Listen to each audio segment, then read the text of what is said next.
బహుమతితో నిర్వహణకు అరవింద్ కుమార్, ఆయన స్థానంలో దానా కిషోర్, భారీగా ఐఏఎస్ ఐపీఎస్ల బదిలీ. బుర్రా వెంకటేశానికి విద్యాశాఖ, వైద్య ఆరోగ్య శాఖకు క్రిస్టినా చోంగ్తు, హైదరాబాద్ సిపిఎస్కు రంగనాథ్. అట్లనే కీలక పోస్టుల్లో మహిళా ఐపీఎస్లు. హైదరాబాద్ టాస్క్ ఫోర్స్ డీసీపీగా శ్రీ బాలాదేవి, సిపిఎస్ డీసీపీ డిటెక్టివ్గా శ్వేత.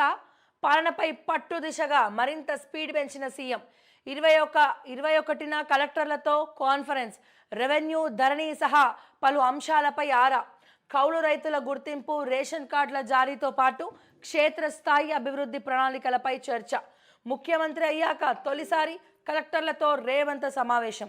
సో నేను దయచేసి అడుగుతా ఉన్నాను రేవంత్ రెడ్డి గారు, సో ఇప్పుడు ఏదైతే మీరు 21 కలెక్టర్లతో మీటింగ్లు పెడుతున్నారో కాన్ఫరెన్స్లో, అందులో ఒక సుమారు హైదరాబాద్ 60 కిలోమీటర్స్ రేడియస్లో ఉన్నటువంటి జిల్లాల కలెక్టర్లు మొత్తం కూడా పైసలు తిన్నోళ్ళే.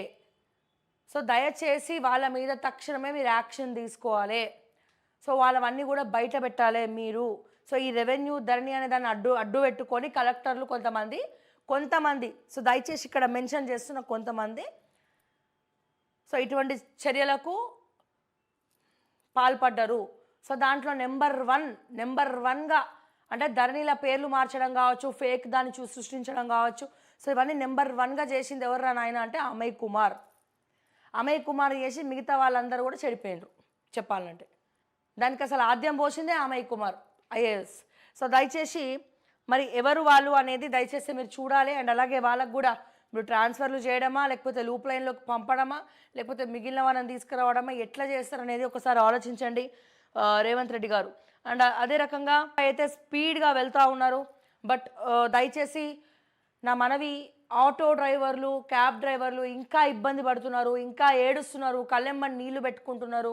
జనాలకు కూడా అర్థమైతలేదు. అక్కడ ఉచితం అని చెప్పేసి ఇక్కడ ఆయిల్ రేటు లేకపోతే ఇంకేదో రేటు పెంచేస్తారు.